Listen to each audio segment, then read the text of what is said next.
오늘 우리에게 주신 하나님의 말씀은 베드로전서 5장 8절부터 14절의 말씀입니다. 제가 가진 신약성경 383쪽입니다. 베드로전서 5장 8절부터 14절의 말씀을 드라마 바이블로 낭독합니다. 근신하라, 깨어라. 너희 대적마귀가 우는 사자같이 두루다니며 삼킬 자를 찾나니 너희는 믿음을 굳건하게 하여 그를 대적하라. 이는 세상에 있는 너희 형제들도 동일한 고난을 당하는 줄을 알미라.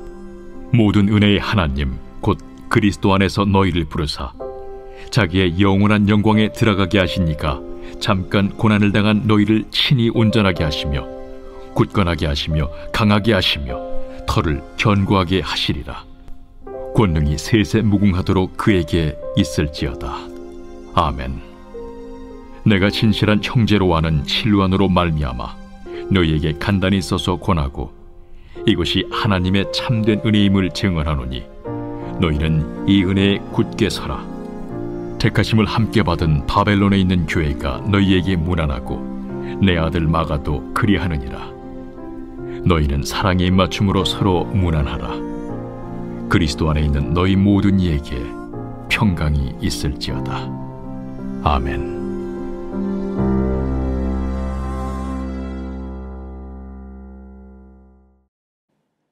평안하십니까? 오늘도 주의 은혜가 가득한 귀한 하루가 되기를 축복합니다.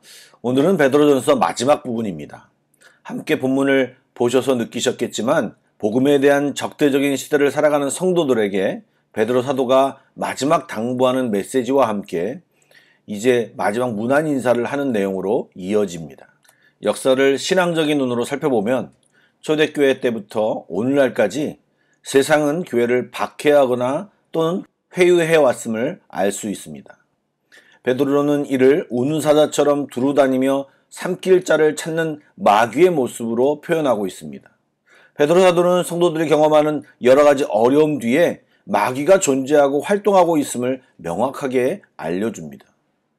그리고 성도들에게 그런 마귀를 대하는 태도를 또한 알려줍니다. 바로 근신하라, 그리고 깨어라 라는 명령문으로 시작하면서 권면하고 있습니다.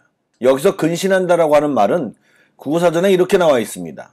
말이나 행동을 삼가하고 조심하다 라는 말로 설명하고 있습니다.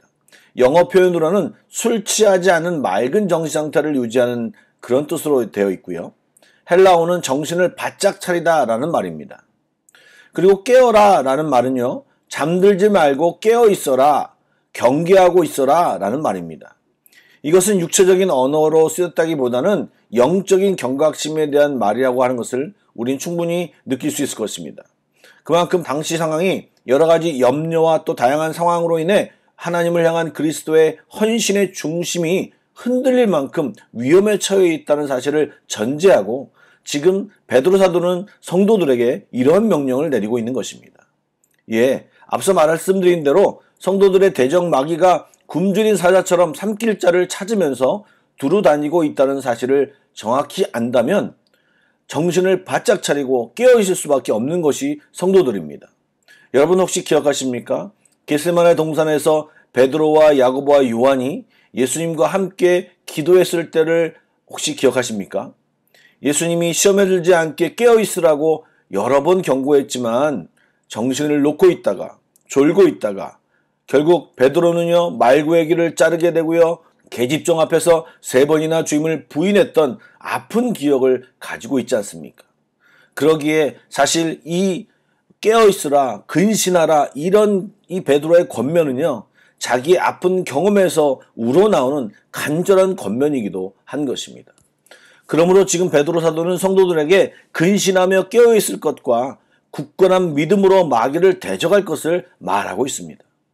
또한 지금 이 글을 읽고 있는 그리스도인들이 자기에게만 닥친 일이 아님을 알고 함께 인내할 것을 9절 말씀 하반절에 말하고 있습니다. 때로 이런 고난 속에 있다 보면 내가 뭘 잘못해서 그런 거 아닌가 하며 오해하는 경우도 많이 생깁니다. 나만 그렇게 당하는 고난이 아닌가라는 생각을 하게 됩니다. 그러나 지금 베드로 사도는 이 고난이 그리스도인들에게 또 그 당시 살고 있는 여러 사람들에게 모두 당하는 상황이고 그것이 당연한 것임을 이야기하고 있습니다.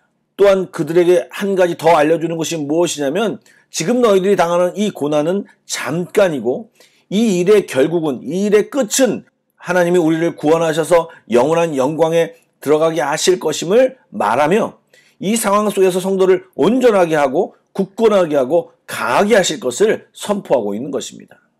요즘은 초대교회 성도들이 겪었던 물리적인 박해는 거의 없어 보입니다. 그렇지만 마귀의 공격은 너무나도 다양한 방식으로 우리 모두가 느낄 만큼 우리에게 다가오고 있지 않습니까?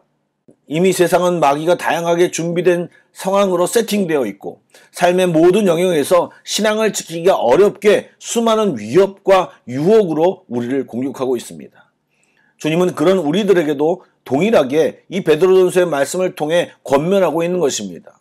주님이 우리를 붙들고 계시며 보호할 테니 너희는 근신하며 깨어있어 마귀를 대적해야 한다. 싸워야 한다. 그로 인해 너희는 더욱 온전해지고 굳건해지고 강해지고 견고해질 것이다. 그러나 너희가 싸움을 피하면 약해지고 무뎌지고 안일하게 될 것이다. 지금 우리에게 이런 말씀으로 도전하고 있는 것입니다. 성경은 마귀를 피하라고 하지 않고 대적하라고 하고 있다고 하는 이 말씀을 우리가 꼭 기억해야 할 것입니다. 베드로 사도는 이제 편지를 마치면서 교회가 서로 사랑으로 교제하고 문안할 것을 권면하고 있습니다. 여기서 우리가 발견할 수 있는 것은 베드로전서를 전달하는 사람이 실루아노라는 사실을 발견합니다.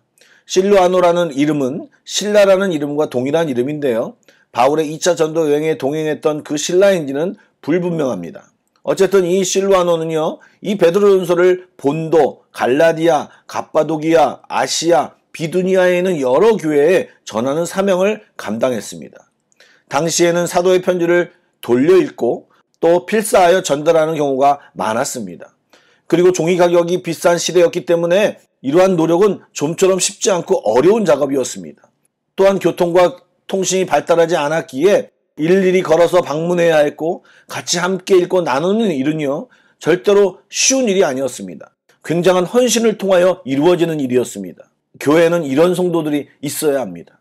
이런 성도를 통하여 함께 동역하고 애써서 무거운 짐을 함께 나누어 지어야 하는 것입니다. 목회는 목사나 어떤 은혜 받은 한두 사람만 하는 것이 아니라 우리 모두 함께 해야 하는 것입니다. 내가 교회를 위해 무엇을 감당할 것인가를 생각하며 한 일익을 성실히 감당하는 우리 모두가 되기를 간절히 소망합니다. 한 가지 성경을 읽으며 약간 생뚱맞는 단어가 있지 않습니까? 13절에 보면 바벨론에 있는 교회라는 표현이 있습니다. 여러분, 바벨론이 어디일까요? 여기는 로마입니다. 1세기 당시 유대인과 그리스도인 사이에 바벨론은 로마에 대한 상징적인 칭호로 사용되었으며 현재 베드로가 있는 곳이 로마였기 때문에 로마에 있는 교회의 문안을 베드로가 전달하고 있는 것입니다. 또한 마가라는 인물이 등장하고 있는데요. 많은 신학자들은 이 마가가 바나바의 생질, 즉 바울의 1차 전도여행 때 버가에서 되돌아간 다소 심약한 것으로 알려진 사람으로 추정합니다. 그는 베드로와 함께 로마에 머물면서 베드로와 깊은 신앙적인 교제를 가졌고 또한 예수님의 수제자로부터 예수님의 생애에 대해 상세히 전해 듣고 최초의 복음서로 추정되는 마가복음을 기록할 수 있었던 것으로 생각합니다. 말씀을 마치며 한 가지 말씀을 드리면 당시 초대교회는 각 지역에 흩어져 여러 교회에 있었지만 서로 문안하며 한 교회로서의 연합의식이 굉장히 강했습니다. 요즘은 개교회주의가 너무 많아서 자기 교회밖에 생각하지 않고 다른 교회를 돌보지 않는 것이 현실입니다. 다른 교회가 잘 되면 오히려 배 아파하고 힘들면 오히려 좋아하는 것이 현실입니다. 저는 이런 모습을 우리가 꼭 회개해야 된다고 생각합니다. 주변 교회라도 힘든 교회가 있다면 또 어떤 교회가 힘든 상황을 당했다면 함께 기도해야 할 것입니다. 오늘은 특별히 어려운 교회와 선교를 위하여 기도하는 시간을 할애해서 기도를 좀 부탁드립니다. 우리 함께 기도하시겠습니다. 사랑의 주님, 새벽 예배를 드리며 주님 앞에 서 있는 저희들에게 근신하여 깨어 마귀를 대적하고 믿음으로 싸워 승리하는 힘과 용기와 지혜를 부어 주시옵소서. 지치지 않게 하여 주시고 방심하지 않게 하여 주시옵소서. 믿음으로 더욱 무장하게 하여 주시옵소서. 또한 그 가운데서 저희들을 더욱 강하게 하여 주시고 온전케 하여 주시옵소서. 이 시간 교회를 위해서 주님 기도하오니 이 시대에 믿는 사람들이 쉼을 얻고 충전받고 군사되어 나가 싸우는 전처기지로서 공동체로서의 역할을 잘 감당하게 하여 주시옵소서. 코로나 때문에 위축되어 있는 교회가 아니라 더 정금같이 새로워지고 진짜 그리스도로서 당금질되는 귀한 시간이 되게 하여 주시옵소서. 주님을 기대하며 살아계신 예수님의 이름으로 기도드립니다. 아멘. 계속해서 찬양 한 곡을 묵상하시고 프레이 투게더 1, 2, 3 기도 제목으로 기도하신 뒤에 개인 기도로 나아가겠습니다.